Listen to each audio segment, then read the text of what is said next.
सोचो, एक शहर जहां लोग सिर्फ दर्शन करने नहीं आते बल्कि समय को समझने आते हैं। नमस्ते दोस्तों, आज हम बात करेंगे उज्जैन की। सिर्फ मंदिरों का शहर नहीं बल्कि इतिहास, विज्ञान, अध्यात्म और शक्ति की भूमि। जब उज्जैन था अवंति, बहुत प्राचीन काल में इस क्षेत्र को कहा जाता था अवंति। यह था भारत के 16 महाजनपदों में से एक, मतलब प्राचीन भारत का बड़ा राजनीतिक और व्यापारिक केंद्र। नदी क्षिप्रा के किनारे बसा यह शहर उत्तर दक्षिण व्यापार मार्ग का प्रमुख पड़ाव था। महाकाल की नगरी उज्जैन की पहचान महाकालेश्वर ज्योतिर्लिंग 12 ज्योतिर्लिंगों में से एक है। मान्यता है कि यहाँ स्वयं शिव महाकाल रूप में विराजते हैं। महाकाल को समय का भी स्वामी कहा जाता है। इसी वजह से उज्जैन को कहा गया काल की नगरी, ज्ञान और ज्योतिष का केंद्र। उज्जैन सिर्फ धार्मिक नहीं था, यह था खगोल विज्ञान और गणित का केंद्र।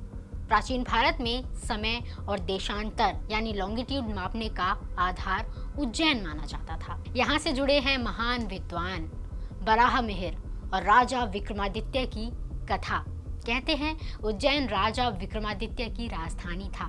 यहीं से शुरू हुआ विक्रम संवत कैलेंडर। यहाँ विद्वानों का दरबार था। नवरत्न उज्जैन बना संस्कृति और ज्ञान का केंद्र। मौर्य, गुप्त और इससे आगे। मौर्य काल में सम्राट अशोक यहाँ के गवर्नर रहे। गुप्त काल में उज्जैन समृद्ध व्यापारिक नगर था। यहाँ से होकर गुजरते थे सिल्क रूट से जुड़े रास्ते। समय बदला, दिल्ली सल्तनत, फिर मुगल शासन आया। मंदिर टूटे फिर बने, शहर ने उतार चढ़ाव देखे, पर महाकाल की आस्था नहीं टूटी। 18वीं सदी में मराठाओं, खासकर सिंधिया राजवंश ने उज्जैन को फिर से महत्व दिया। मंदिरों का पुनर्निर्माण हुआ, धार्मिक पहचान फिर से मजबूत हुई।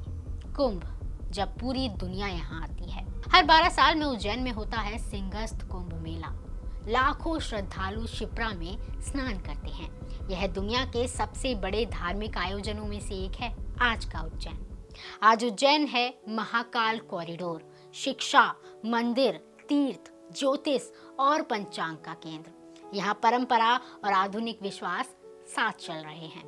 उज्जैन सिर्फ शहर नहीं, यह याद दिलाता है कि समय से बड़ा कुछ नहीं। अगर उज्जैन बोल सकता तो शायद कहता, लोग मुझे मंदिरों का शहर कहते हैं, पर मैं समय की कहानी हूँ। मैंने राजाओं को आते जाते देखा, सभ्यताओं को बदलते देखा।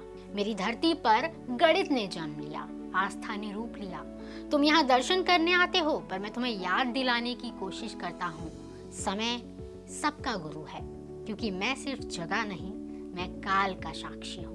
अगर आपको उज्जैन की कहानी पसंद आई हो तो हमें कमेंट सेक्शन में अपनी यादगार कहानी जरूर शेयर कीजिएगा और ऐसी ही जानकारी भरी वीडियोस देखने के लिए सब्सक्राइब टू द चैनल।